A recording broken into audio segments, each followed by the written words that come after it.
Хүсэж байгуул хүсэж байна гэж бичээрэй. Metabius Comic. Part 21. За тэгээд та бүхэн subscribe like дараад манай сувгийг дэмжээрэй. Part 22 удахгүй орно. Part 21 руугаа шууд орцгоё. Тэдний сая олж мэдсэн мэдээлэл маш чухал байлаа. Үүнийг баазда буцааж хүрэхгүй тулд бүгд аюулд орно гэдэг. Гэтэл яг тэр үед ард нь аимшигтэй дроверууд гарч ирэн тэдний өмнө тагнаж байхад нь харчихсан байсан юм байлээ л дээ. Тэд баригдсанаа мэдмэгц байдал маш аюултай боллоо. Тийн урагш гарч ирэн дайснуудыг барьж байгаад хамтрагчаа зүхтаахыг тушаав.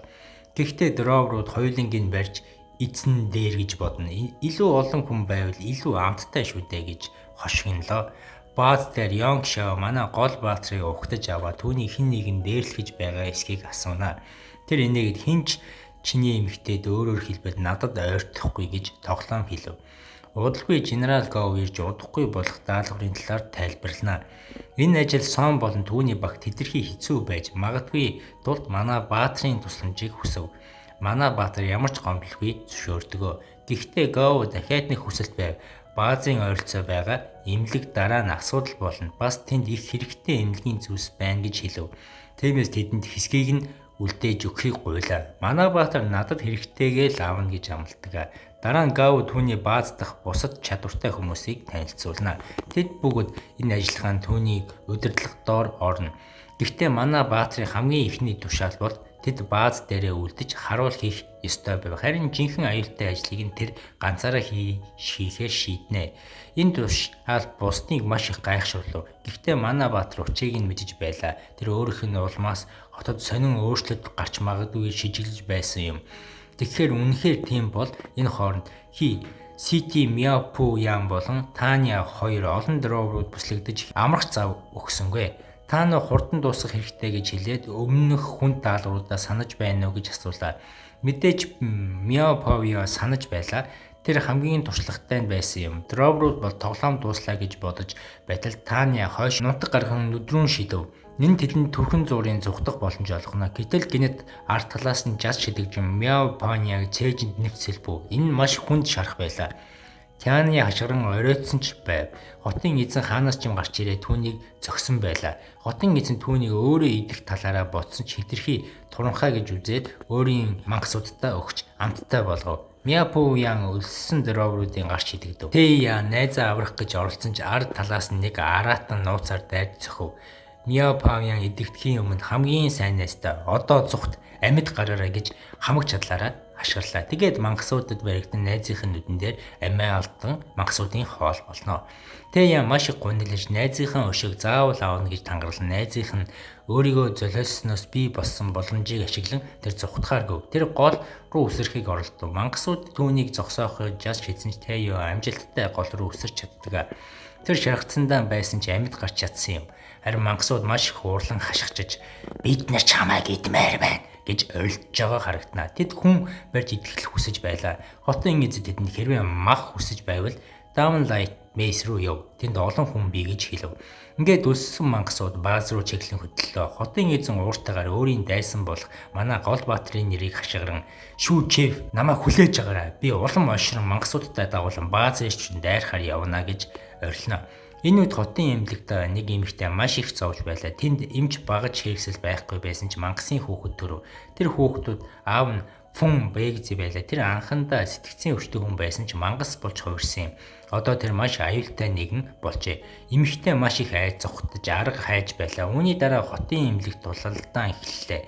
Downlight Base-ийн цэргүүд мангасуудын гэнэт дайрч эхлэв. Эхний довтлохоо сан болон түүний хүмүүс буугаар хийж тулдаж байлаа. Үүдэнд байсан сул мангасууд руу дайрлаа. Дараа нь сан ухарч чадвартай хүмүүс үлдсэн цэвэрлэгээний тушаав. Лүшуа манай чадвартай хүмүүс цөөн шүү дээ гэж асуулаа. Сан та нар хамгийн хүчтэй гэж хариулдаг.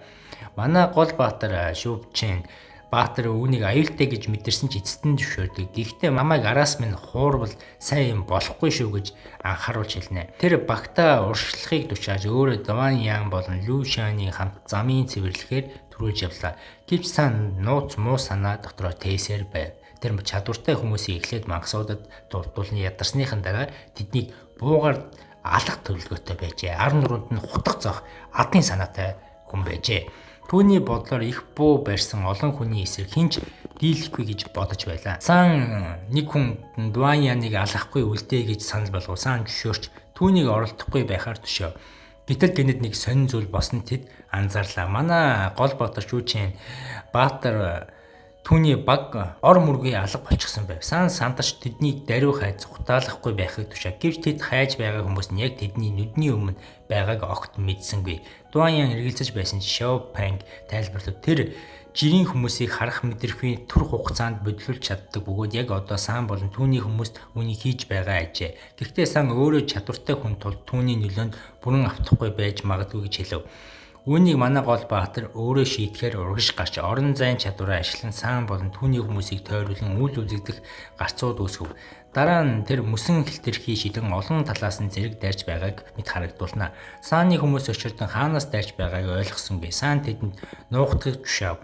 Ингээд тэд сандран урагшгүйлээ эхэллээ. Харин манай гол Баатар шүүжин болон түүний баг Дуан Янгийн чадварыг дор аюулгүй нуугцаар байв. Манай Баатар ингэж урагш дайрах нь тэдэнд илүү тохирно гэж бодов. Тэдний улам сандрав. Сан дайралтаа хаанаас ирээд байна гэж асуусан хинч хариулж чадсангүй. Энэ хооронд эмнэлэгт Фүн Бэйгз бусадтай муухай харьцаж байгааг олж харлаа. Тэр маш ууртай болж өөрийн хүмүүс рүү дайрч тэднийг ханан дундуур шидэв. Харамсалтай нь яг тэр газар Сан болон түүний хүмүүс очсон байлаа. Ингэснээр тэдний байрлал илэрч дайсандаа шууд нүүр тулгарчээ. Тэдний өмнө харж байгаагүй хамгийн том мангас зогсож байв. Тэд айж зочирдсан ч хамгийн аимшигтай нь ганц хоёр биш харин олон мангас тэднийг бүсэлсэн байлаа. Бүгд тэдний тойрон хүрээлжээ. Гисэн хідээж Сан бууж өгсөнгүй тэр гал нээхийг тушаав.